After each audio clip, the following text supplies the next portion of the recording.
Lights out, we're underway. Motorsport Republic of Podcast. Ranking manufacturers after the test. So we've got 5 manufacturers in MotoGP at the moment. We've got Honda, Yamaha, Aprilia, KTM, and Ducati. I think 5th fastest is still Honda.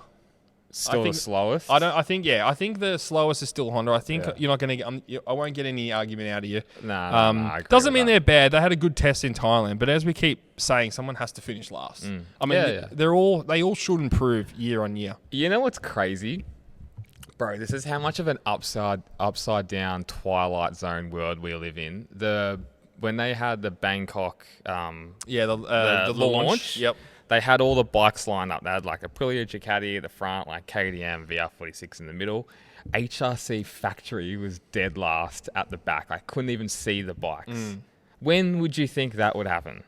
It's like putting Ferrari at the back. Exactly what I was about to say. Yeah. It's like putting Ferrari at the back. Like, it is just... It's just out of taste, out of flavour, isn't it? It's crazy. Well, it just doesn't make sense. Give them the middle row at least for everything they've done. All the champions.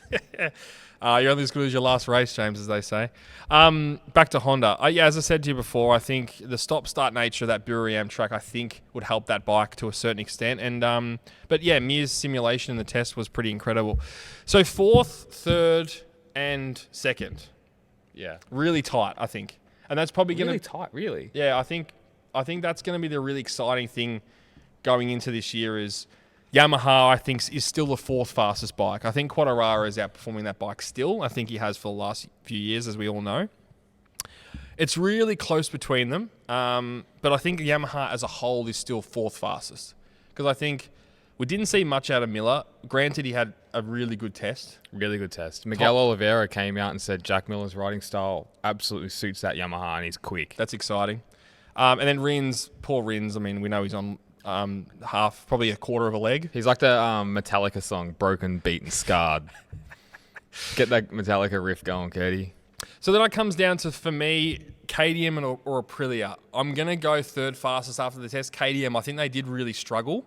I still think, bro, 100%. 100. I'll let you talk. Yeah, go. I think they did really struggle, and I think, obviously, that Tech 3 team... as we both predicted, could be the flop of the year contenders. Yeah. Still lots of question marks. All I can say is thank God for Acosta. Yeah. He is going to be their shining light this year by probably a country mile. And they better treat him right, man. They better listen to everything that he says because you're right. He is the only thing saving that sinking ship right now. It is. And huge concerns for rear tyre wear.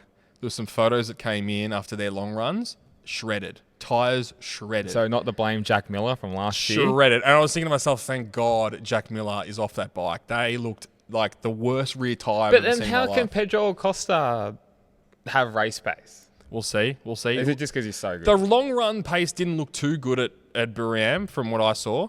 They looked a lot better in Sepang. And then, as I said, Tech 3 looking... way off. Taking a long time to acclimatise to this bike. Like I saw. I don't quote me. Paraphrase. I'm paraphrasing, but I saw like at end of day 3 or like halfway through day 3, Bastianini was like 16th and Vinales was like 18th. The thing is, Bastianini is a classic example of not being able to acclimatise. It's a big thing. I mean, yes, he's good on tyre wear. We spoke about this last week. I'm not going to repeat myself. All right, 2nd, Aprilia. A real shame for Martin. I think we all agree, and we've gone over it. Massive shame. Bez looked great. A real shining light for Aprilia. Didn't have much time to adjust on the bike, and I think we have to keep saying that. It's a big change from where he was to that. And as we said before, Iagura looked really good and acclimatised to the bike super quickly. So... yeah, Bez I'm really excited for. I think he's going to start really well. Contradicting myself from last week, obviously, but, a week's a long time in motorsport, isn't it?